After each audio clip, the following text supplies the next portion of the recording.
Ladies and gentlemen, guys and gals, Randall Armstrong and all my pals, we're here talking about the right stuff. Put my NASA hat on. Nice. Got the right stuff at the right time. Astronauts in trouble.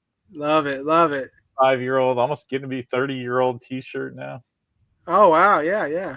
Well, I'm ready. I got to turn the volume up a little so I can hear you. All right. Yeah. Sorry we missed last week, Randall. We were doing San Diego. Yeah, yeah. How was that? Oh man, it was a blast. It was our 30th year. I was trying to think when I came down. I didn't really buy anything. I I got everything I want, man. It's got to be something crazy for me to like buy at San Diego, and Yeah.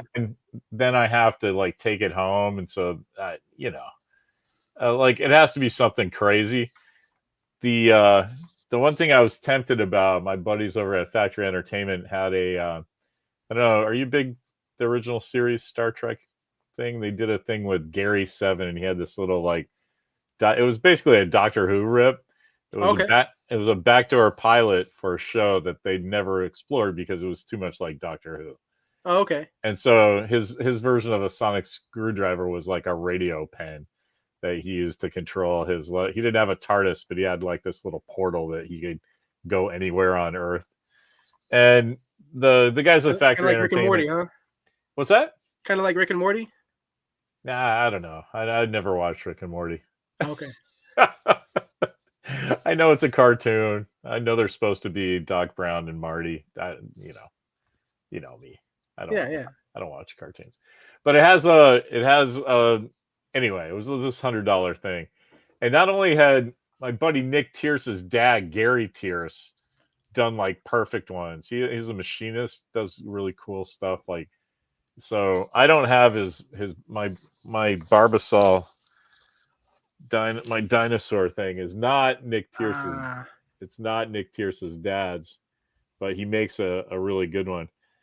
This one's Rilo's, who's a competitor in the field. Rilo's got like an orange O-ring here. Nice. And Nick Tierce's is the dad, Gary, that has a black one, and that's what's screen accurate. So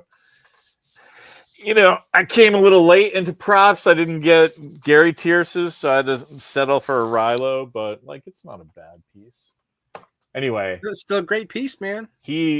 So Gary Tierce did this little gizmo. I forget what it's called, but it's like a little pen. You turn it, it has antennas that spring out.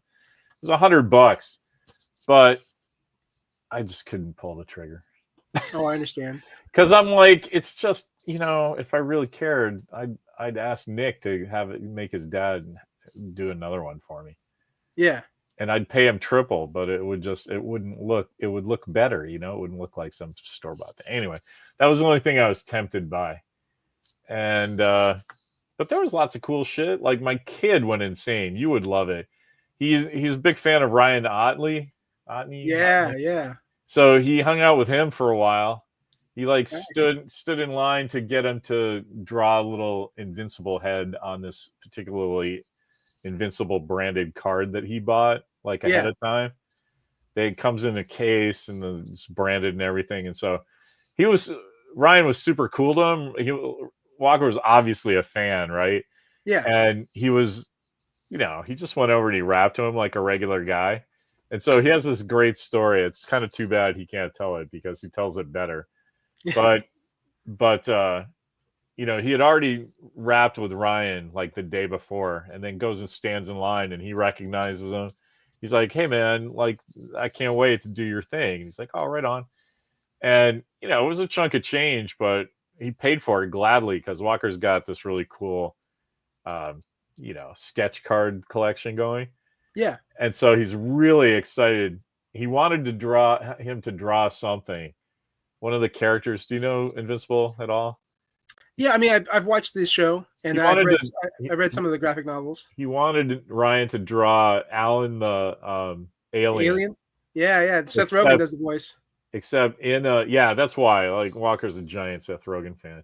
Nice. And so he loves that character, and he's like, if you could draw that character in an ill-fitting like Invincible cosplay suit with like a con badge and all that shit. And he's like, Ryan was really cool. He's like, "Oh man, I would love to, but like we're just doing cards, and I only have 2 things. I have like an invincible head and something else. I couldn't remember what it was, but some other character that he can just draw really fast. And it still looks good and everything." And Walker's like, "Man, if that's what I get, that's what I get. I just an invincible head. That'd be awesome if you would." And so he had a handler that was like giving Ryan shit. Like, "Come on, man, just keep it going. Got to keep going." And he's like, "No, man." He goes, "You don't have time." It was a woman. "You don't have time to do this." And he looks at her and goes, according to Walker, "Oh, I have time. Don't worry." He's like, he's just spending a couple seconds with Walker because he's being cool. Yeah. And then he realizes that, Walker had asked for this particular thing. And so the handler's like, "Okay, you're done. Let's move it. Get moving." He goes, "Just a sec." And she goes, "Well, who's the boss?" And Ryan like looked at her. And I was like, I loved hearing that story because like, okay, handler's doing her job, but like, who's the boss? The guy that is making all the money. Exactly. So if he wants to do like a little something, let him do it. And Ryan didn't have that conversation. She just looked at her. I wonder if the handler was his girlfriend. And so no, it was an old lady. It was somebody for the signing that the table they were doing. Yeah, and that's why it's like, well, hey man, like Walker had talked to him the day before for a little while and just rapping to him like a human being. He's already got a better connection with him than this boss lady, right? Yeah. So anyway, he says, I got time, and he like puts his black pen down and reaches over really slowly for his red pen and like makes blood coming out of his mouth and just like, it was 2 more squiggles and 2 more seconds, but like he was making a point to his boss that like, I'm taking care of my fan. And it was, and Walker was just like, "Oh my God, this is like through the roof." He got to witness it, experience it. Yeah. And he witnessed that little tableau of like people doing their thing, but still recognizing this guy that he admires is still doing it because he loves it. And game recognizes game. Like Walker gave him his trade. Oh, awesome. Like, awesome. He was just like, he saw every single person, like no matter how busy you are, if you see a kid that looks like they know what is up, you spend time with that kid. I agree 100%. Like, and I wish every creator, I'd like to say every creator does that, but I'm sure they don't, but dude, I've seen so much shit with my own eyes that I love hearing stories like this because these are the guys who get it. I agree. Aren't up their own ass so much. Yeah. I can tell you a story that happened. I won't name any names, but this happened at my own booth back in the day. One of our creators was complaining because his hand hurt so much from signing autographs. And I was like, "Man, just listen to what you're saying. That you should fucking sit here and sign till your fucking arm falls off." Exactly. And they were all like, and I'm like, "No, I don't want to hear it." "Oh, boo-hoo, my arm hurts from all the people wanting my scribble on something because they enjoy my work so much." I'll give you a hint. It wasn't Ryan Island, who was probably like in 3rd grade when this story happened.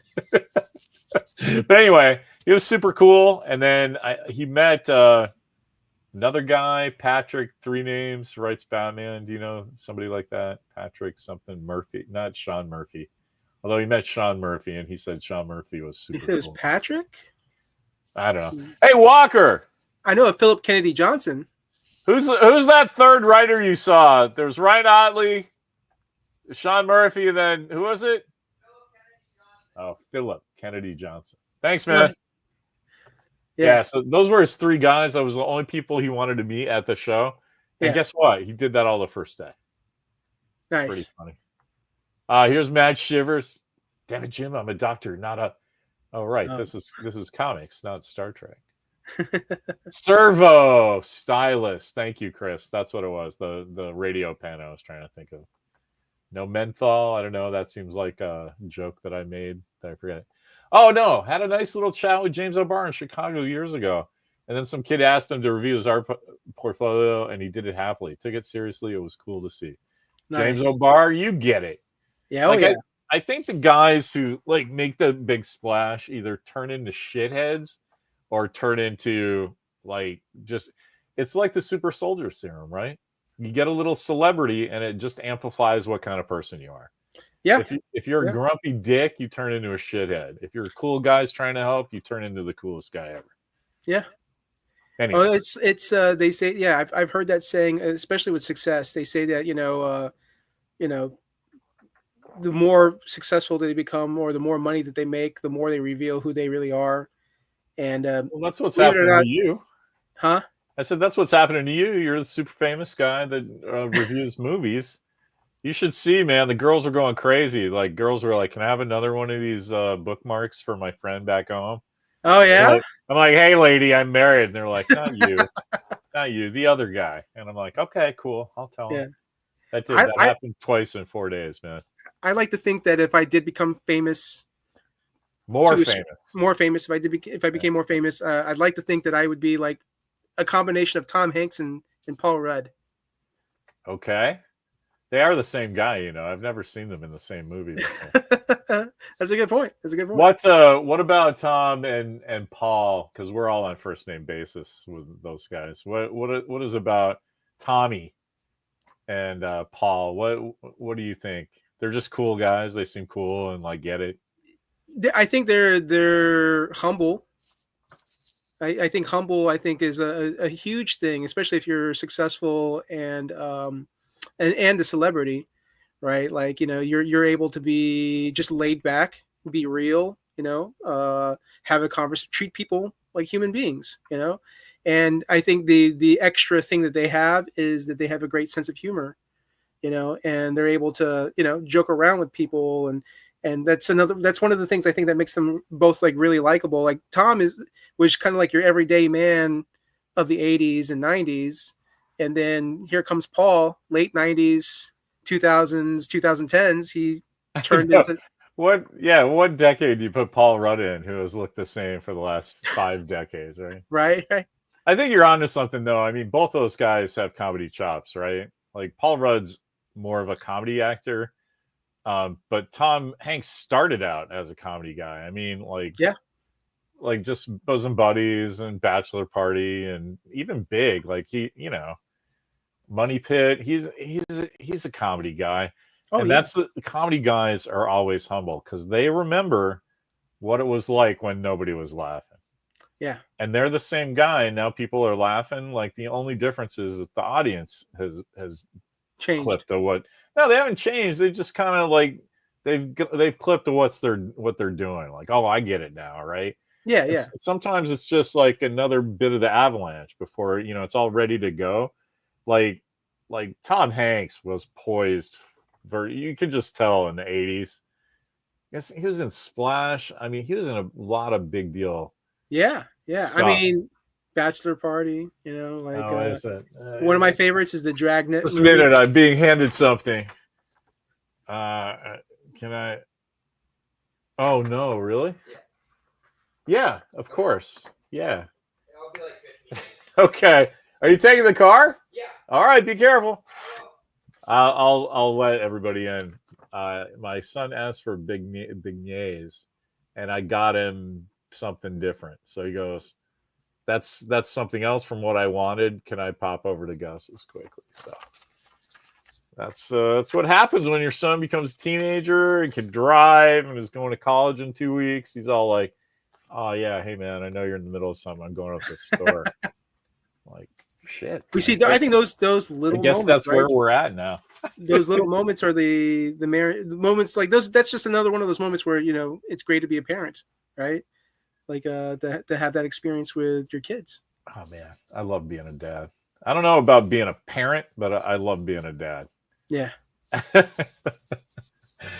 I don't. I mean, I'd make the distinction. Moms have it harder, if you ask me. oh sure, sure. They get better rewards, but they have to do harder work. They get to live longer. Well, I think, yeah, of course. That's because men are awesome. Well, here comes Matt. Dad is better than parent. Yeah, I think that just from an English standpoint. I wouldn't have this argument with a mom, but I would also I would watch her get mad for a second, and then I would tell her, but no, the corollary also is mom is greater than parent, Yeah. right? Like Oh yeah. Matt digs it. Like being a parent is just kind of like there's no emotion behind it. It's like you're just pointing at it. That no, see that red thing? That's a stop sign. Oh, So so what? see those people with a kid? Those are parents. Yeah. But like your fucking dad or your fucking mom.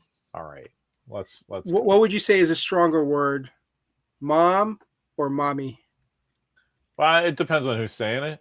Yeah. But me personally, I would say mommy is Yeah. because just because of, and I would win this argument with anyone. Just forget all the little kids you know in your life, right? Yeah. Just think about, and we're gonna bring this back to movies, man.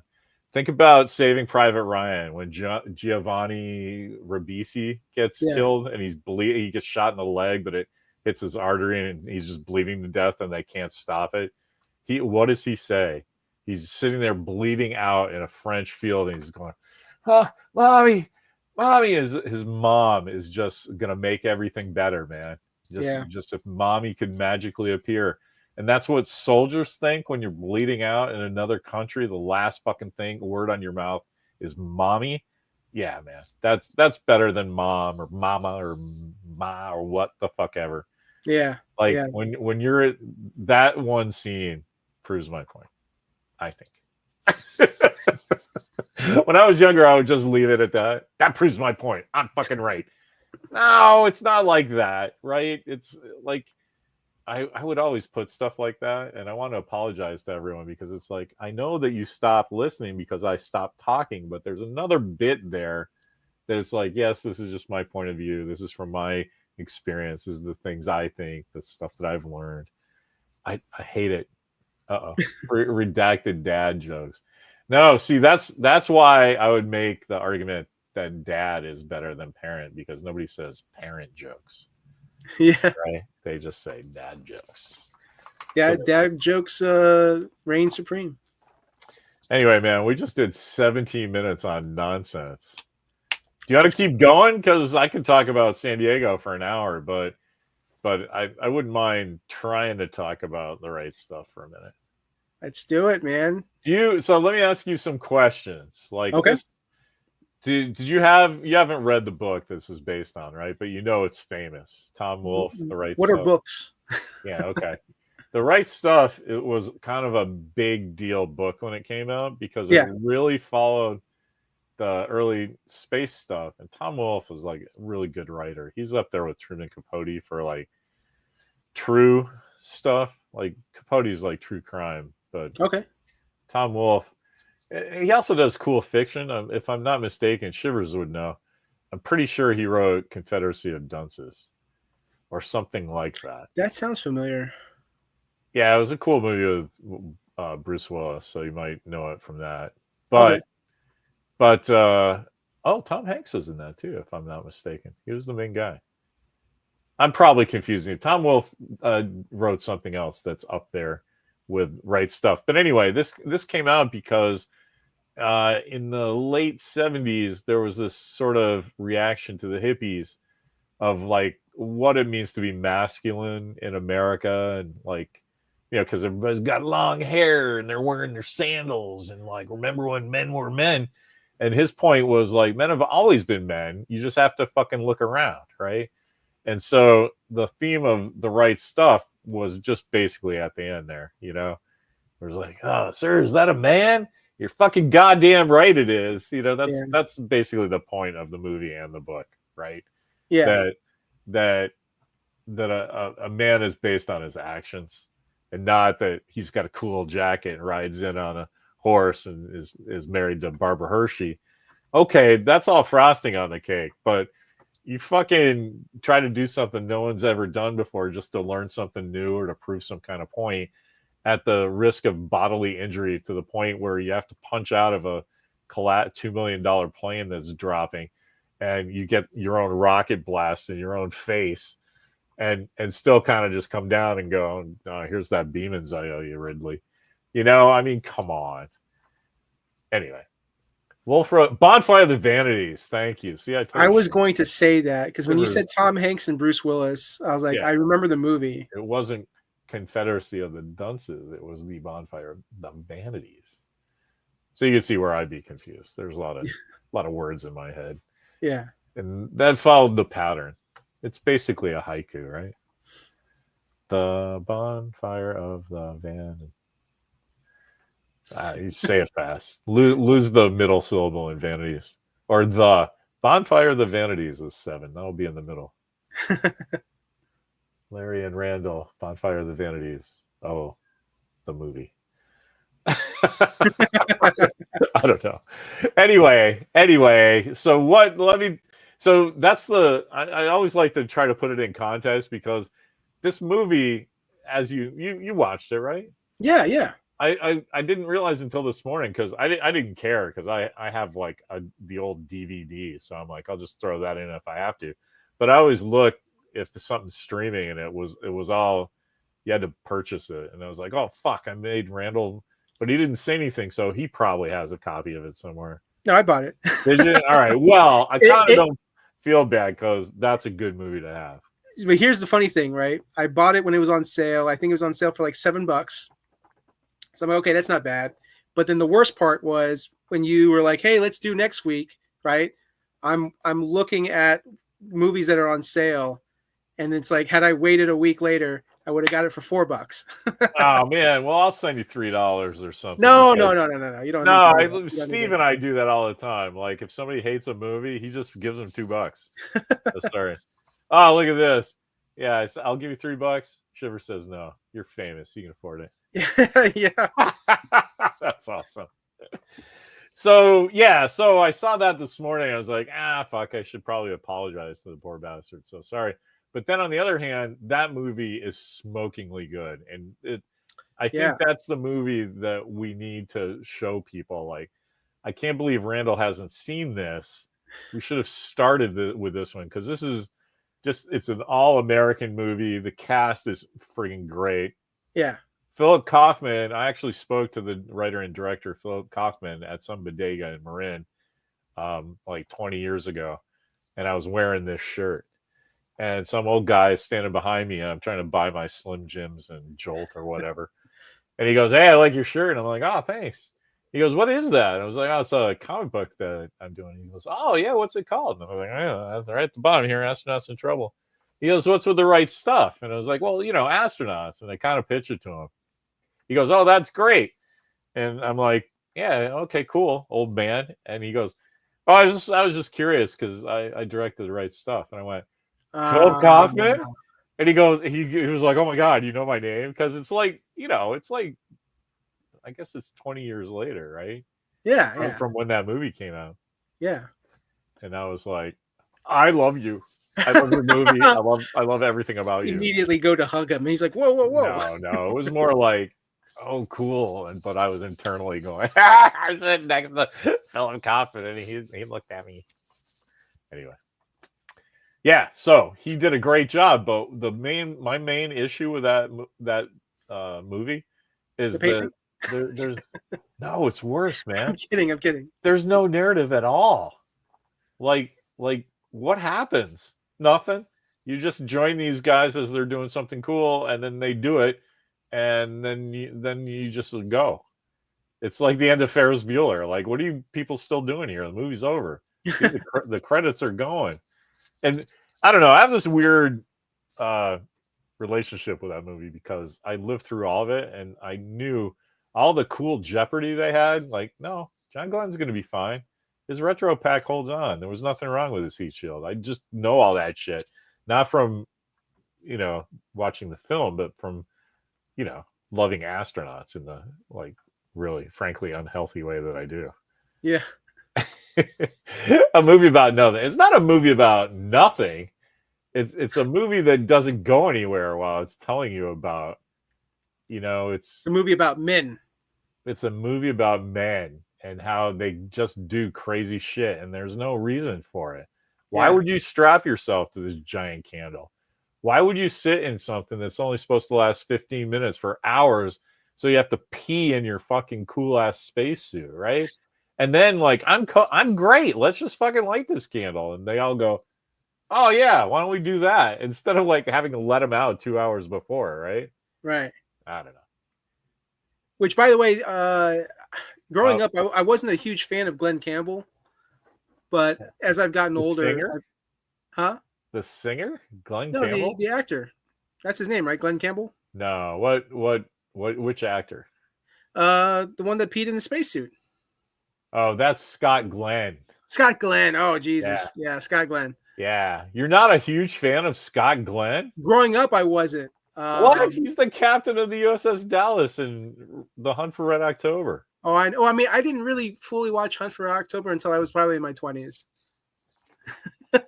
What's that meme? I can't even do that meme. I'm trying to do that meme that I am shocked. Oh, like all the guys are like, Yeah, and then you know, falling and off everyone's in the camera. background like, oh. I could have done it, but I have my ears in. My earpiece in. Yeah, okay, I'll let it go. But that guy crushes it. Look, even Chris Sagasag has words for you. Inarticulate groans. Ah! I think How is that in some of the possible? movies that I watched him in, he played a bad guy or a jerk. So maybe that's one of the reasons why. Randall doesn't like Scott Glenn. Nothing surprises me anymore. Yeah. He played Stick in Daredevil. Come on, you must like that. Oh yeah. No, I enjoyed him in that.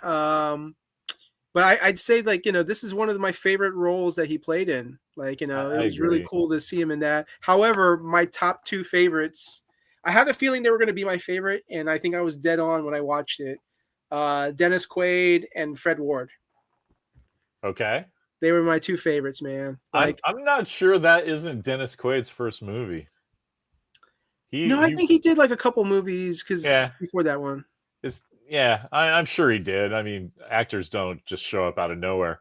But that's the movie where everybody's like, oh, this guy's going to be huge. He's got that billion-watt smile. Yeah. Kind of looks like Harrison Ford, and then makes crazy choices in films, and no one cares. Look at HD Me Too. I forget who that is, but Apollo 13 is about me. They weren't allowed to come back to Earth until I was born. That's pretty funny. I dig that. Nice. Sustained. And then for DORK COURT and the Shivers. Backdraft, for Christ's sake. Oh shoot. I hadn't seen that movie in forever. I forgot he was in that one. It's about time for me to see that again too, because I saw it when it came out theatrically. Yeah. And I just all I remember about it is Stephen Baldwin is in it. And Kurt, of course. But all the firefighters smoke, which I thought was funny. William Baldwin. What was it, William? Yeah. What did I say? Steven. I meant Billy. Okay. There's so many Baldwins. Like, you're probably a Baldwin.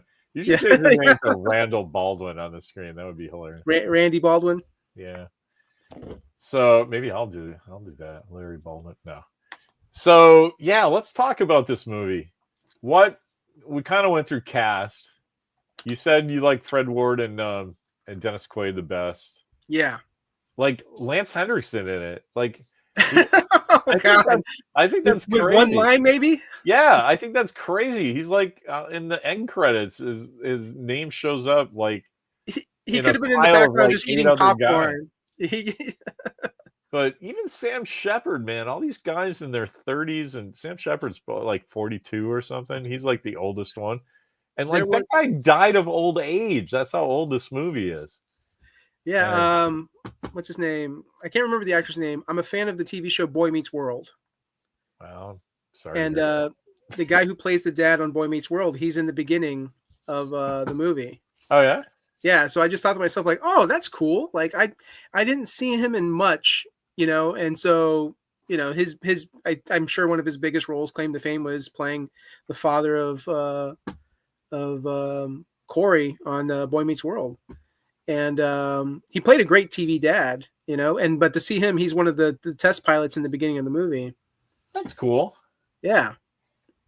Well, I just had something finish on my other computer that has been going for an hour and a half. Oh, nice. Trying to draw a 265-page color PDF, and my computer kept crapping out. So I'm like, well, you know what? I'll cut it in half and do that. And it took an hour, but it still wrote. So Good. that's good. So sorry, that's why I was distracted. That's okay. I don't know who I'm gonna have to look now. The dad on Boy Meets World. Yeah. I don't even. Is this a Disney kids show or something? Yeah, it was one of those TGIF, like Thank God It's Friday lineup shows, and which ABC, right? So I think Disney, of course, owns it. And then they did a sequel series called Girl Meets World. Huh. Yeah, Alan. It's William Russ. I don't know. Oh, Yeah. is he one of the? He's one of the pilots that wants the $150,000 for doing it, right? Yep. Yep. Yeah. Okay. That's pretty funny. And then Yeah. he looks all sad when Chuck Yeager breaks the sound barrier, and you hear the sonic boom, but no one's heard a sonic boom before. So Yeah. they Yeah. think the plane crashes. Yeah. And then he's like, what's going to happen? He spits. And then they're like, oh, he's okay. And he's like, failed again. Anyway. Could have been me. What? I wanted too much money. In 2009, Matt Shivers arrested Sam Shepard for DUI and speeding on his way to Kentucky. All right. That just makes him cooler in my... I don't know why he was driving through Illinois to get to Kentucky, though. That's weird. Actually, it's funny. I drove from Kentucky to get to Illinois because I went to Metropolis, Illinois for Superman Celebration back in 2018, I think.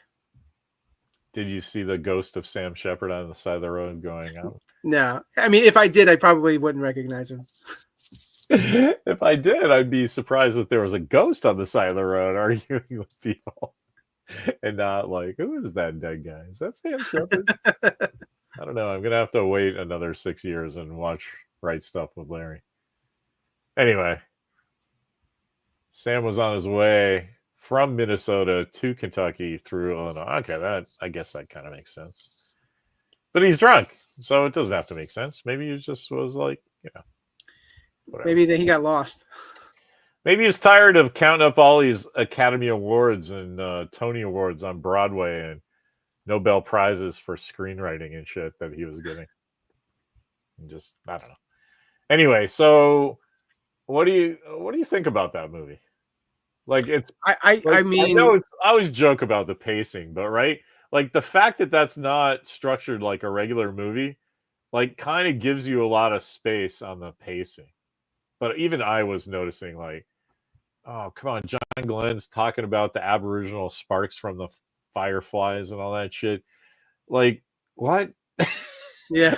like I get what they were doing. It's like, look, you can be connected to what's happening on the Earth, even though you're up in space. I get all what they were going after, but it was really, it was very 70s, It was a stretch. I don't know. It's one of those movies like I shouldn't like it on paper, but it's about astronauts and it has all my favorite actors in it. Yeah. So it's like, all right, needs more bikinis. I had this random thought before we started the show because I was like doing sort of like a retrospect on it for myself, and I was just thinking like, okay, when they make movies, right? Like, what type of audience is this movie for? And being I think it's a very masculine movie. I think it's a movie that like many guys are going to like. One of the things I love about the movie is the camaraderie. The guys coming together, the bond that they make, the backing each other up. I mean, they've had their frustrations with each other, but at the end, they're like, hey, we're a team. We all have the same goal. We all want the same thing. And of course, patriotism as well too, right? And so I'm sitting there and I'm just thinking, like, I wonder what women would like about this movie, or what women would like, or what women like about this movie. And because I mean, as a man, there's many things, and it's very easy for me to point things out, like why I love this movie, why I enjoy this movie, because I think there's that kind of like that brotherhood, the camaraderie. Like one of the scenes that I'm always going to remember is when Dennis Quaid needs to go get sperm sample, and they're in the bathroom, and you just hear the humming, and they're singing the the theme song for whatever military that they're part of, whether it's, you know, the Navy, the Air Force, you know, and so they're just going at it and then singing their theme for whatever branch that they represent. And I just got a kick out of it. I just thought this is hilarious. Like Yeah. I could see guys doing this, and it's hilarious. It's funny and it's fun. And but what really The best thing about that scene though is that like they turn everything into a competition, right? yeah. It's like because it was back to back with that breathing thing, and Gordo's Oh like, yeah. "I got it," and they cut to the two like clean living guys that, of course, are crushing them because neither one, John Glenn, and I forget who the other actor is supposed to be playing. Yeah. It's not Gordo. I don't know, Nope. but Gordo was in third place. but they were both church going guys, so of Yeah. course they're doing great because they don't drink or smoke, right? That's the thing there. And then when they finish, like John Glenn loses, but he immediately is like, "Oh, good job," and the other guy goes, "Oh, I thought you had me." So there's that kind of like competition, and then that's the clean version, right? Yeah, And yeah. then the next scene, like you say, it's like, well, you know, who's going to do this the most efficiently, right? Right. I guess I got to just hum into the wild blue yonder, you know? Yeah, Anyway, I mean, essentially, I think it was just what's his name, Dennis Quaid's character getting frustrated. Gordo, he's Gordon Yeah, Cooper. Gordo. Yeah, just Gordo getting angry, and he's like, you know what? You're humming fine. I'm gonna hum too, and I'm gonna hum louder, and I'm gonna sing, you know, Right. the Air Force But theme or my whatever. song, right? Yeah, yeah. All right, here we go. You're going to hate this. Did Randall watch it straight through, or were there pauses? There were pauses. It's a Oh my 3 hour God. movie. It's a 3 hour movie, and let me show you the chair that I sit on. Wait a sec. The over under is 2 breaks. How many breaks did you have? 2 or 3. Okay, 2 or 3. That works. Chris wins. This is the chair that I sit on right here. Okay, Basic folding chair, gotcha. seat cushion for the back. Super And the cushioned. bottom. I wish I had a room for a nice chair. I wish I had the money. Oh, I see what you mean. You take the breaks because you're not the most comfortable guy watching TV. Well, that's one of the reasons. Bring your laptop over to your bed or something, man. No, I when I watch a movie, it's got to be on a TV, man. Oh, okay. Like, That makes sense. yeah, it's got to be on a TV. Like, This I don't know. This is a great question. You didn't see any of the Disney series, did you? No, I haven't. I haven't seen anything Right Stuff involved. This is my first experience. I'll tell Chris really quick because I started watching that during watching For All Mankind. I watched 2 episodes and went, "This is nonsense." Like, why did they make this? It's just going over the same shit for no reason. They didn't. It was It's for a newer audience. It's for a TV audience. It's not that. It was just generic. It's like if you know anything about the manned space program, it's for an audience that doesn't know anything about what happened last week, much less in the late 60s, you know?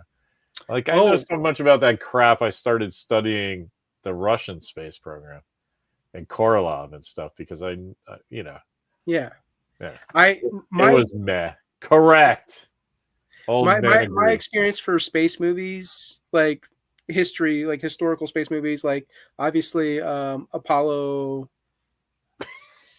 I can't remember which number, but the famous number, you know. Apollo 13. Yeah, there you go. There you go. Yeah. I almost said 11. Well, Apollo 11 is famous, but that one, it was famous for everything going right. But this movie is everything going wrong. You should hear it. Yeah. This is what everybody says. Oh my God. It's been a long time since I've seen that movie, but I remember watching standard history, man. How do you not know the fucking guys who walked on the moon and then the fucking guys who didn't? I mean, look, Armstrong's easy to remember because it's my last name. Well, and then you know, I did. Yes, I am. Nice. Sorry. And of course the Steven Spielberg series, I believe, right? Or no, Tom Hanks series, the From the Earth to the Moon. Yes. You know, that I remember watching. I really enjoyed those. I mean, those essentially is like what made me a fan of like astronauts in space. I mean, at one point, just because of my name alone, I was thinking, you know what, maybe I'll be the first man to land on Mars. You know, and then of course I learned like, oh, there's so much. Sorry, that's who HT. I mean, me too. Yeah, Stewart. Excellent. Sorry. that should be the thumbnail of me just pausing after I say Apollo. Apollo. Creed? No, that's okay. Yeah, no, I loved From Earth to the Moon. I think that's a pretty cool thing. Oh, Mimi yeah. actually, remember the 5th episode is called Spider, about the lunar module. Mhm. She makes people that she works with watch that episode because it's very good about office teamwork. Yeah. You Yeah. may not get it, but you may have the idea that if you just fold the windows back like that, it's going to make everybody's life easier. Or whatever. There's just lots of stuff that resonates with her, and I'm like, that's so cool, man. That's awesome. My favorite episode of that is That All There Is. It's the crew after the Apollo 12 crew, after the pressure's off, right? And they're all like best friends, and they were all best friends before, and they're all Yeah. best friends for the rest of their lives. That's a really fun one to watch. That, like, you get to go do something historically epic with a bunch of guys you already like. It's not like, well, we have to go win this day for America or whatever. They're like, I get to go to the moon with Randall and Marco. You know what I mean? Like, oh, they're gonna be mad. I smuggled up a bunch of vodka in the toothpaste tubes. It's like that. I don't know. That was a good one. And man, I loved Dave. I forget that actor's name. The guy from News Radio. Dave Foley? Foley. He played Al Bean, which he's like one of the coolest astronauts because he just came back. He's the guy that saved it got hit by lightning twice, the SCE to Ox. Do you remember that? I know No. that alarm. I know that. It was like he was the doofus. And the other two guys in the crew were like, we're going to die. We just got hit by lightning twice. We don't have the electronics. Everything's gone. This thing, we're just on this giant firecracker. We're just going to putter off into the Atlantic. And he somehow remembered, in this crazy amount of what the fuck, he remembered his training. He was like, oh no, I have to do this. This is the main bus alarm. Turn that off, turn back on again. Should be. That's insane. And then he comes back to Earth and he's like, I'm just gonna paint now. I just think that's amazing. And what did he paint? All like stuff he remembered from walking around on the moon. Nice. I don't know. I love Al Bean. Good old Al Bean. Anyway. Yeah, I mean, it makes me want does to. a great job in that. I think, yeah, I mean, honestly, from the Earth to the Moon, I watched it back when it was actually airing on HBO when it first came out. And I don't think I've seen it since. So, like, after watching The Right Stuff, now I kind of feel like, hey, maybe I'll go back and rewatch that series. I really recommend it. The last two, the one about the astronauts' wives and then the tying up one, not that very exciting. Yeah, see? Sagasag knows. SCE Docs. SCE Docs. Oh, I know that one. I know that. Oh man, I'm gonna go watch that when we finish up. Nice. That's a great one. Yeah, I bought that like as soon as it came out, and they did a new version where they updated the special effects like they did to the old Star Trek. Okay. I don't remember why. I might be confusing this with Babylon 5, but I think it's because they did the special effects on video, and they had to scale it up to Blu-ray quality. They had to redo the special effects. I think that's Babylon 5 is a series I definitely want to watch just because I'm a big fan of J. Michael Straczynski. Yeah, I'm a fan of his writing. I like Babylon 5 enough, but oh my god, I have all the bound scripts. Like he did a thing. He was the first guy to really take advantage of print on demand. Yeah. He was like, oh my god, like I have a waiting audience for this stuff. I don't have to guess because we can just print them and bind them as people order them. But we'll control it by going, you can only order it for this amount of time. So I did, man. I like once a month I would be like, and I got them all. Nice. They did like 17 volumes. Like, think about that. One guy wrote 15 volumes worth of scripts for a show. Yeah. And then there's a red, they all have blue trade dress. and there's a red one that is the 6 or 7 guys that wrote scripts that Straczynski didn't for whatever reason. But the guys he got to write them, it's like Neil Gaiman and Harlan Ellison, and Nice. they're like big shot guys who totally got it. Yeah, yeah. I got that, and then there was like the last one was just like addendum and weird shit. But like, I think if I remember right, they were $25 a pop back like 15 years ago. So they're like $50 books now, and there was 17 of them. But since it was once a month, it was an easy thing even for like a guy like me to keep track of. It didn't seem like that bad. But man, if you try to buy those volumes now, first of all, it looks like an encyclopedia because they're this thick. So 17 volumes is about like that. You can't really. It's a whole shelf. Can't really see because it goes off the camera. It's a whole shelf. I'll take a picture of my shelf and put it on the. That's awesome. What the Straczynski, to me, he still has like the best Spider-Man run in my opinion. Oh, I agree. I mean, the dude won an Academy Award for that movie he wrote, best original screenplay with Angelina Jolie. So like clearly the guy knows how to do visual storytelling. So his comics rock. We talked about this, didn't we? That Doctor Who said, the BBC said they'll never have an American working on Doctor Who. Oh, He's right, like, right. oh yeah, let's see about this, and he made his family move to England. I love that. I'm like, I can do my job anywhere. I can leave America and all that nonsense. I'm moving to England, and if you want to take a meeting, I'm here. I live in England now. Nice. I think that's what you have to do. You have to prove that you really want to write Doctor Who, and I would just give it to him based on that alone. Oh, yeah. You like write Spider-Man like a crazy man. Babylon 5 is historically amazing. You've got Academy Awards. Yeah, fucking take a shot at Doctor Who, man. And then the next year make him the showrunner because he knows what's going on. So do you have a favorite scene in the Right Stuff? Yes, the entire thing. I mean really, I love the drunk girl in Pancho's bar that keeps going, "Hey, can I talk to you for a minute?" No, honey, he's married. And she just goes, "Oh, okay." Like stuff like that, these like weird little throwaway things are just so human moments in a movie that's about leaving the cradle of civilization, right?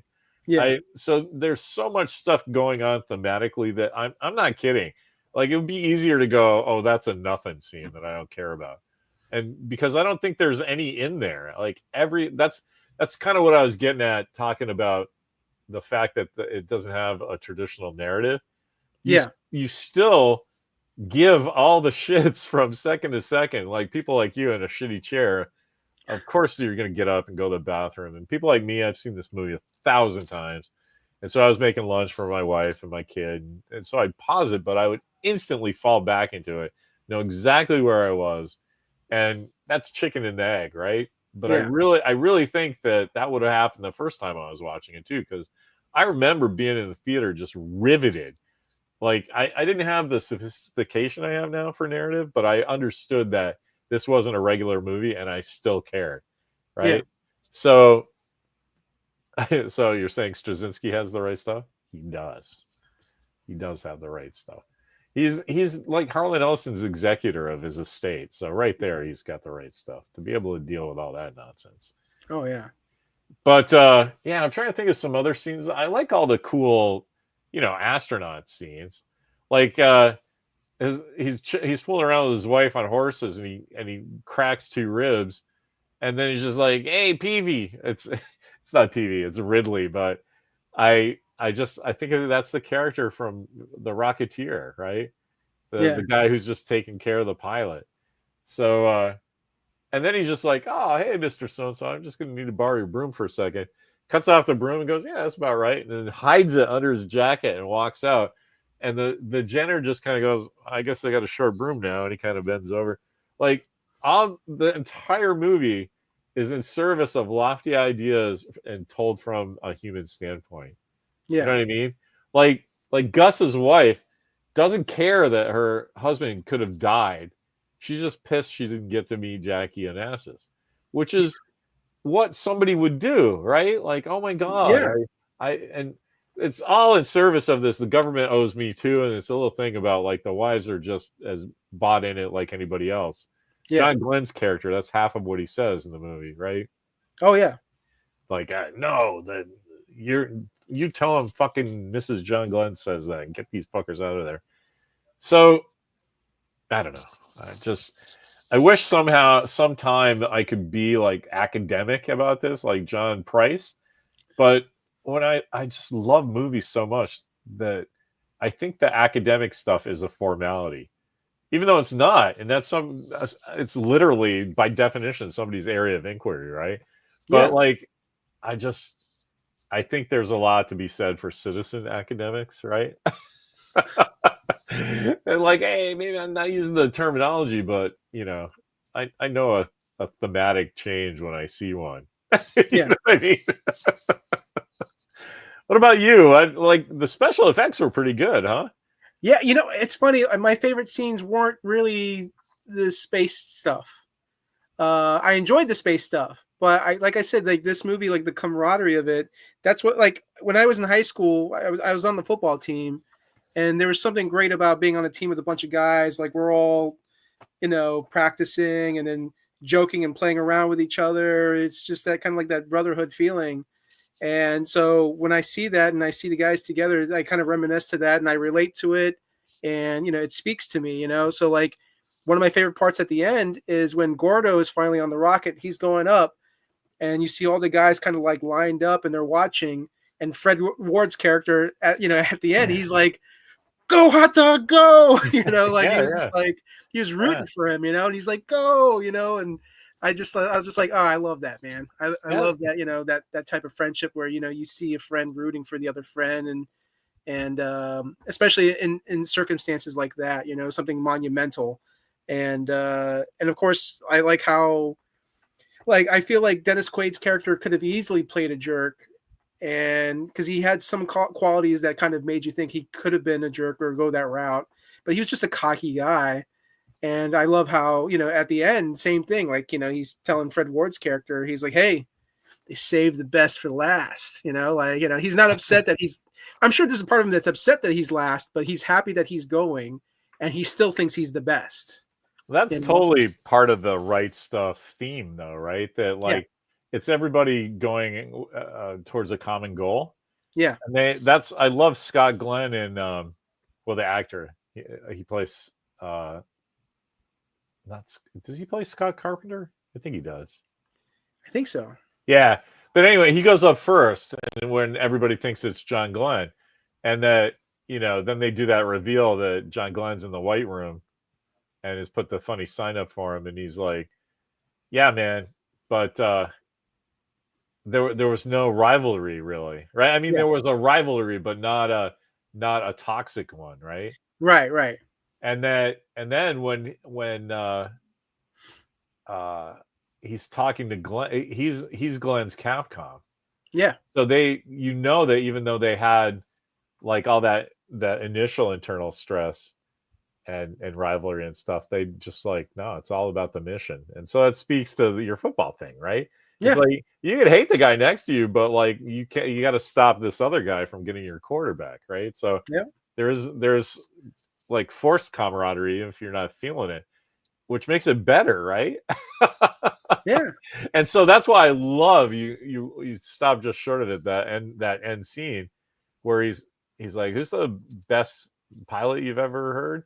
Well, he's been saying it's him the whole movie, but they're all cocky, right? yeah. So he actually has like a moment of introspection. He's like, "Yeah, the best one I ever saw was And he he, gets cut he off. really had the right." And then he gets interrupted, and he's like, "Ah, fuck, it's me. I'm the best one you've ever seen." And then Yeah, they end the movie on that, and like for this one time, fucking Gordo was, man, and like that really gets you going out to yeah, the parking lot, because they really sell what that movie's about without having a straightforward narrative. And I just love it because you couldn't make that movie today. No one would go see it and everyone would complain. Like, they didn't walk me down from beginning to end. And like They absolutely did. You just had to stay in your seat for 3 hours. Maybe Christopher Nolan could pull it off. Oh, now you're just making me sad. Christopher Nolan. No, he's Christopher Nolan. I like his scene composition and stuff, but he could not write that movie. Okay. He it would just turn into like befuddled nonsense. It would be Tenet backwards and forwards at the same time. But he did Interstellar. Yes, also a horrible movie. Interstellar, think about this for a second. You know how much I love the astronauts? Yeah. I don't own that movie, and I will never buy it. Wow. It's worse than Mission to Mars. And Mission to Mars started off with a 20-minute barbecue. But at least Mission to Mars ended up good. Yeah. Interstellar is, you can watch Interstellar and know that they didn't know how to start that movie, and they absolutely didn't know how to end it. And come on, man. Matt Damon cries like a bitch. No, there's no. I like Tars. I like his name. I like the robot. I like the robot's design. Oh, robot's great. I like that they land on a water planet, but the water's only like 2 feet deep. I thought there was some cool stuff in it, but it was in service of pretentious shittery. Sure, I can see that. I was shivers. I really liked Interstellar until I didn't. I agree, except the first 20 minutes about that is why everyone has to eat okra. Like, it's called Interstellar, man. Wouldn't it be funny if wouldn't it be funny if they did a spoof of Interstellar and it just ended up being a Lincoln commercial? I would like that. I would like Interstellar if it was a Saturday Night Live skit. Yeah. Because that's what I thought when you get Matthew McConaughey in a spacesuit and Anne Hathaway in a spacesuit, but they cut her hair so they don't have to worry about long hair and gravity and stuff. But like, what's the one thing you don't want from Anne Hathaway? Short hair. She looks like she belongs in Robin Hood's Merry Men. Anyway, now you got me talking about the other astronaut movie of the recent past that I don't have and probably won't buy myself. But now me just saying it, somebody's gonna buy it, so I have to have it. Is fucking Ad Astra, man. I thought you liked it. No. I love one part of it. Yeah. When the pirates are coming after him on the lunar rovers. Yeah. That entire movie was that, and it was called, fucking Space War or something, Space Battles. Yeah, give me that. But like the whole oh, Brad Pitt looking out the window. Oh, my dad never loved me, and now he's in Jupiter. Fuck you. And then you have Liv Tyler in another space movie. Oh my God, are you gonna beat Armageddon? Is there going to be like naked animal crackers? No, I'm really sad that like my husband is. It should have been like F1 in space. Are you fucking kidding me? No, that movie is horrible. Anyway, Ad Astra Fury Road. Yeah, make that movie, man. Friend of mine worked on VFX for Interstellar, and his wave killed Wes Bentley. All right. Nice. Hey, thanks for your hard work, Shivers friend. I'm never watching that movie again. I mean, I am an oh my God, fan, Stuart! So. Jesus, Stuart, you're back, man. I was just reading my Facebook memories, and like Stuart fucked off out of Facebook. He was sad or mad or something. He's just like, I'm gone. He deleted all his stuff. So now there was a lot of stuff where I'm like, what is going on here? And every once in a while, I either remember or I can figure out. Oh yeah, that's when Stuart had a really good point when we were talking about that. Nice. Anyway, so glad to see it, man. I thought he was gone. All right, let's see. Modern remake would need lens flares in the car space, yes. And a soft spot for Capricorn 1. Tell me you've seen Capricorn 1, Randall. Is that a movie? Yeah, you haven't seen it?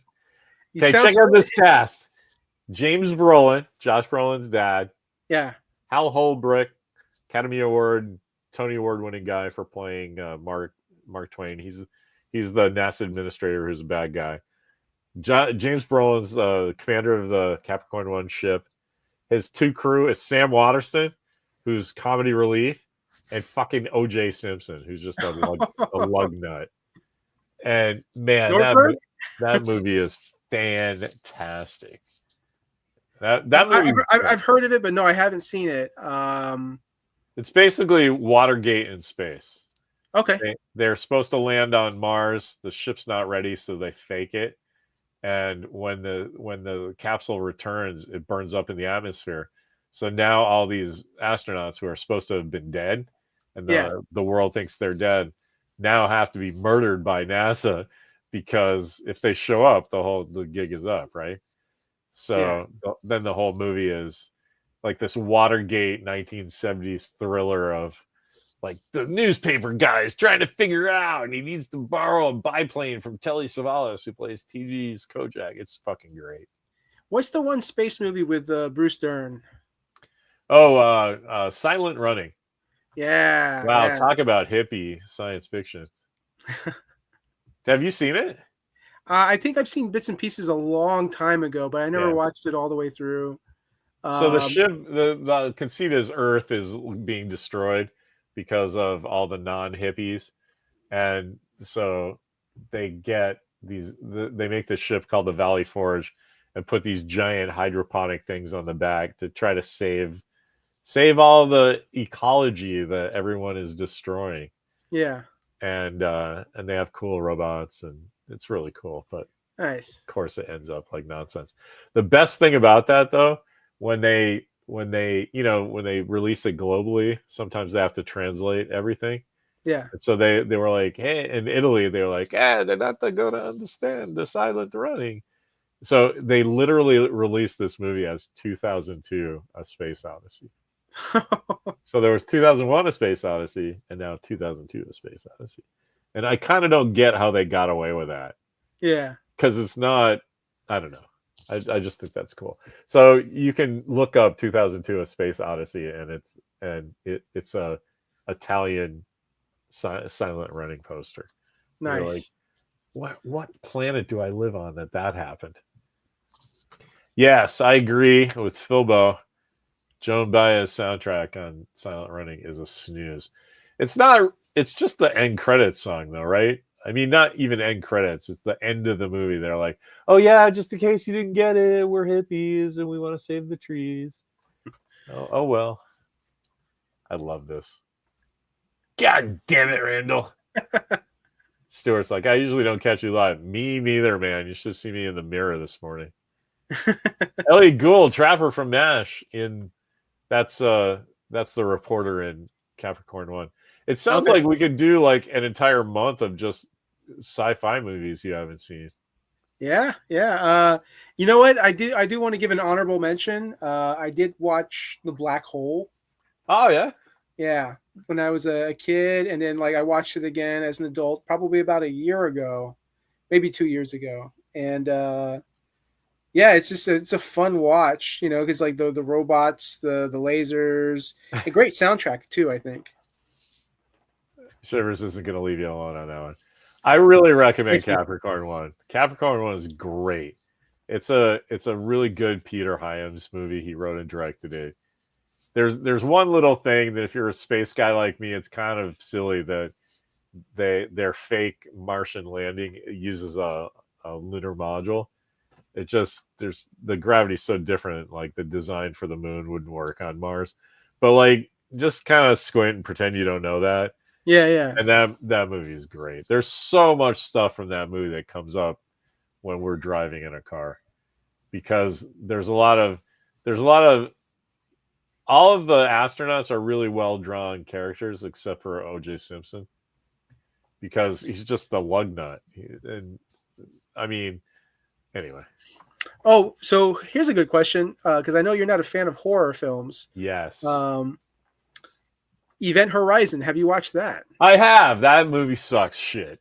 Fuck that movie. It's too scary. Yeah, it's too scary. They're making a comic book of that. Yeah, I won't read it. I know. The suits are cool, but I kind of get a like Expanse vibe off of that. Okay. There's a bit where it's a really delicate thing to do working man spacesuits. And I think Alien nails it. I think Outland nails it. But the one thing I do like about Event Horizon is that they made it really easy to do screen accurate T-shirts because all they did was use Helvetica and put like all the information you would need on a dog tag on this iron-on shit that you can just run through an inkjet printer. And the conceit is that's what you would do because it's really low tech. And like, here's a guy, and you need his name and his blood type and any special things, and it's just shit on your T-shirt that you wear under all your other shit. Yeah. Which I thought was really cool, and so I immediately did that when I saw that movie, just to get like the crazy shit out of my brain. But check this out. I'm going to move this over to Black Hole, and all this makes sense. The reason I hate Event Horizon is because it's just the black hole, but Black Hole does it better. Yeah. You know what I mean? Like get it. You get at the end when they go through the black hole, they're in hell, right? Oh yeah, yeah. Like heaven and hell Fire, are real. just like, yeah, and they fucking went to hell by accident. They didn't Yeah. mean for that to happen. Yeah. And so that's kind of the vibe I got from Event Horizon, right? Okay. And so that's why. Anyway, soundtrack of Capricorn is great. Agreed. Event Horizon rules. Anyway. Yeah, the other thing that we have a big thing in our family, like Mimi's dad did the first on-air satellite news program for he was an anchor guy for Channel 4 in San Francisco. Yeah. And when the King Tut thing came to our California of Science, and it was a big thing, it was the first place in America. They sent my father-in-law to Egypt, and so just so they could do this satellite shot of him standing in front of the pyramids talking to some schmo in Golden Gate Park. Yeah. And the music they used was the Capricorn 1 theme. Oh, nice. And so, like, I don't know, like 10 or 20 years ago, my father-in-law found, like, his buddy had made a DVD for him. Like, he had scanned, like, the original stuff off of his old, whatever tape they used back then, 2-inch tape or whatever. And he made a DVD and gave it to him. So, you can see how we were as young men, right? Yeah. He was a cameraman buddy. But it was just stuff that they had aired. And so I got to watch it after hearing about this forever. And I couldn't pay attention because it was the Capricorn 1 music. It's really like, it's kind of Planet of the Apes. It's so atonal. It's like, dun, dun, dun, dun, dun, dun, like that. And they're like, why did you choose this music? And he's like, I want to watch this thing I did as a young man. I'm like, yeah, I know, but you got to tell me why you're using the Capricorn 1 music. And he got kind of mad at me. Because like, not mad, but just like, dude, like, that's not what this is about, right? Yeah, yeah. Like, the music isn't what matters. This is what matters. Yeah. Anyway, look at this. Sagasag goes, I remember that. Okay, that guy with gray hair that kind of looked like a cross between Glenn Campbell and Steve Martin. That was my father-in-law. Somewhere on the internet, I'm sure there's a picture of it. Anyway. Oh, there is one other thing I've seen I want to bring up with Bright Stuff. Please, let's get back to the movie. You and me chat about the craziest shit. I think when they're all in Texas, right? They're all sitting around. There's that great scene where they're all kind of like looking at each other and nodding. What's funny is, so I'm a fan of Ocean's 11, the George Clooney one, and I know Frank Sinatra one. Color me unsurprised. I haven't seen the Frank Sinatra one. Okay, you'd love it. Okay, it's the same movie. It's just with guys from the 50s. And I love those guys. Yeah. The way they get away with that at the end is wildly different too, which is completely worth it. Okay. I won't. And you gotta watch. There's this great scene at the end of Ocean's 11 where all the guys are, they completed the heist, and they're all, yeah, and they're all kind of just looking at each other, and then one by one kind of just leaving. And that piece of music that they're playing, like, part of me was like, I feel like this is from something, but I don't know what it is. And then I watch The Right Stuff, and they're playing the same music, and they're all looking at each other, and they're all kind of just giving a nod and giving a look. And so it makes me think like, okay, cool. I think Steven Soderbergh, who directed it, I think maybe he was a fan of the right stuff, saw that scene and was like, you know what, I'm going to take that music piece and I'm going to kind of do my version of like what they did in Right Stuff, but for Ocean's 11. I'd have to look, but I bet that's when they start playing Horse the Planets and they use the Mars track. Is that the one where it sounds very like, military? No, it's not military. It's very like maybe it's something from the store. Like, oh yeah, that. Here, let me Shazam you. That's not gonna work. He Tarantino'd it. Yeah, probably. All right, man. It's 10 after the time we're supposed to. Oh, Clear the Moon, of course. Matt, the resident brain power. He's always got the cool trivia that I can't think of for 10 seconds. And he's like, "Oh yes, of course." Oh wait, we got to decide what the next movie is going to be. All right, what's who's still watching? Give us something to watch, because otherwise I'm just gonna he's gonna make me watch Ad Astra again or something. The feather dance scene. We actually, that's why I don't know, because I skimmed right by that, because Walker was watching it with me and I just wanted him to hear that. Is that a man? You goddamn right it is. And so I'm like, we don't need the. Matt has the right stuff here. Well, let's leave that up a minute so he can screen grab that and use it as his his profile pic or something. Here, I'll get out of the way. Oh, look. Sag says. All right. Superman of the Moment. Do we skip Amazon? Yeah, I couldn't find Amazon Women on the Moon, and I don't know. We weren't feeling that one. So we were like, let's have Matt just use that as his comedy album. What else? I don't want to do Superman of the Moment. Moon. That's Moon's not a bad one. Have you seen Moon?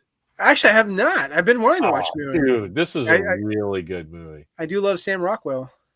Every once in a while, I will say about Sam Rockwell or Patrick Stewart when he's the Mind Meld episode with Sarek comes up. It's like, what's the motherfucker got to do to get an acting award?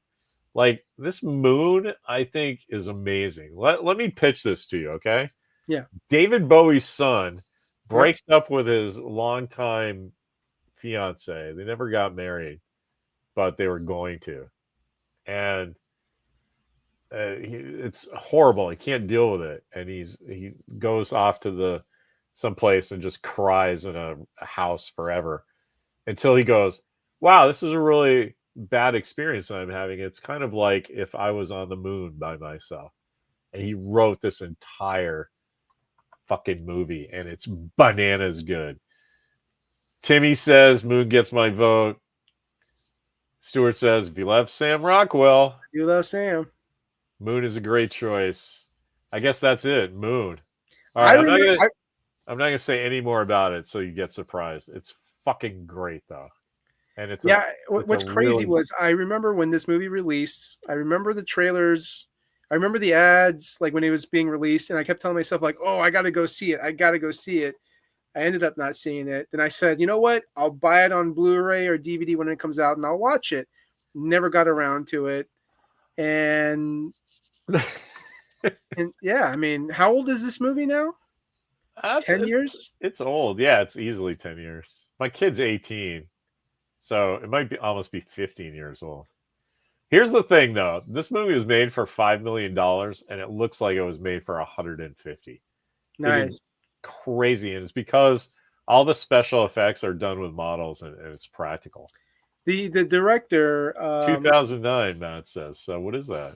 Ooh, that's... I said 16 years? I said 15, didn't I? Yeah. I was only out by one. No Buck Rogers. So did you end up getting? Did you buy it, or do you have it, or am I making you search? Which one? The Moon? Moon, yeah. I'll double check to see if I have it. It might be in my Voodoo. $6 on Voodoo. Chris just said. $6 on Voodoo. Okay, I mean, worst case scenario, I'll buy it. Dude, it is completely worth it. You will watch that movie at least 3 times in the next 5 years. Didn't the director also make that movie with Jake Gyllenhaal, Source Code? Yes. So that one I haven't seen either. That's David Bowie's son. We could do I could, you know what? Just to make it not all about moon astronaut stuff. You want to do a double feature, like watch both of those movies and do like a little. Yeah. What's his name? What's his name? David Bowie's son. It's The Duncan Jones. Duncan Jones. Yeah. Yeah, he did both of those. He also did that World of Warcraft movie. I haven't seen that because, video games. Yeah. But yeah, Jeffrey Wright is in Source Code. Okay. Have you seen Source Code too? No. Dude. I don't know. You pick. I don't know if we go on these tangents and apparently Matt loves them, so I don't feel bad. I'm down to do a double feature. We can have 2 movies to talk about to make up for the missing out movie. Like a little Duncan Jones retrospective, because those 2 are very complimentary movies. Yeah. But so the theme is the same, but the execution is opposite. Like the Source Code's like really tight personal one, even though it has an epic scope. It's super tight, and Moon is kind of like, hey man, I'm stuck on the moon. Yeah. And it's Moon has more of an indie feel, right? Yeah, I mean, it's a character piece. You could do that movie as a stage play, right? Yeah. And we just get the benefit of like, oh, he's out walking around the moon. We get to see that, and it's fucking great. It looks exactly like all the movies I loved as a boy. Escape from the Planet of the Apes. No, this is Grape Juice Plus. I haven't seen that one. Escape's not the best. It's they blew up the world in the second one, and then unwisely forgot that they wanted to keep making movies. Yeah. So they had to do some crazy shit, and so, hey, let's have the monkeys back on Earth. But then you have to kind of like, okay, but how did they got Taylor's ship out of the lake somehow, and then dried it out, and then somehow got out of the Earth's like gravity well, and maybe they got helped by the Earth exploding and threw them back in time. I don't know. It's like you start to not. There's too much to think about, so you kind of stop thinking. Okay. And it's great if you're watching it on Saturday and it's raining on your black and white TV, but like, I mean, I hope one of these days to do a binge watch of all the Planet of the Apes movies, and same for Star Trek. I want to be able to binge watch all of the. Third's the weak one. Like all 5 of the 1960s Planet of the Apes movies. Yeah, they totally hang together. And the third one is perfect because it's in the middle. So if you're like me and you're like, wank, wank, wank, it's like, well, yeah, they did like these 2 like super heavy movies and then brought it around to like where it all came from. Yeah. You kind of you see what happened to cause the Planet of the Apes to happen in the first place. And so all 5 of those kind of make a cool sense. But man, that middle one's rough. You know what? I remember in the 90s they were talking about making a new Planet of the Apes movie, right? And then you had the Tim Burton movie come out. And I remember in one of the articles that they said that Arnold Schwarzenegger was up for the lead for the Tim Burton one. So deep down, I'm like, and I'm a Schwarzenegger fan, so I'm just like, man, that's a Planet of the Apes movie I would love to see, just with Arnold Schwarzenegger in a Planet of the Apes movie. I don't know why, but there's a part of me that's like, just. I can tell you, I would hate that.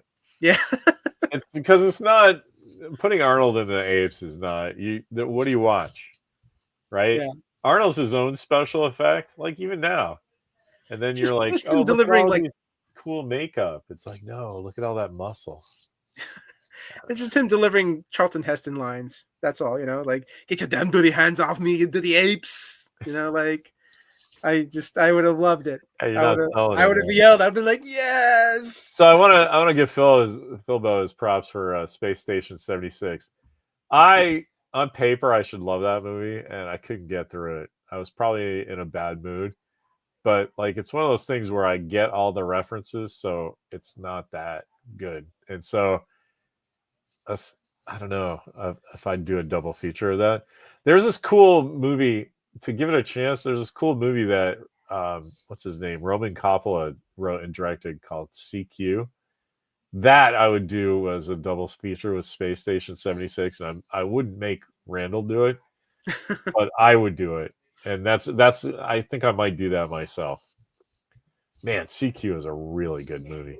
Hard to find, but it's about a guy who's making a Barbarella kind of movie in the 60s. So Okay. it's a period piece, and it's his big thing, and it's like what happens to his life. Well, And as soon man, as if you're like really depressed in the middle of the night, that is yeah. a movie to watch, man.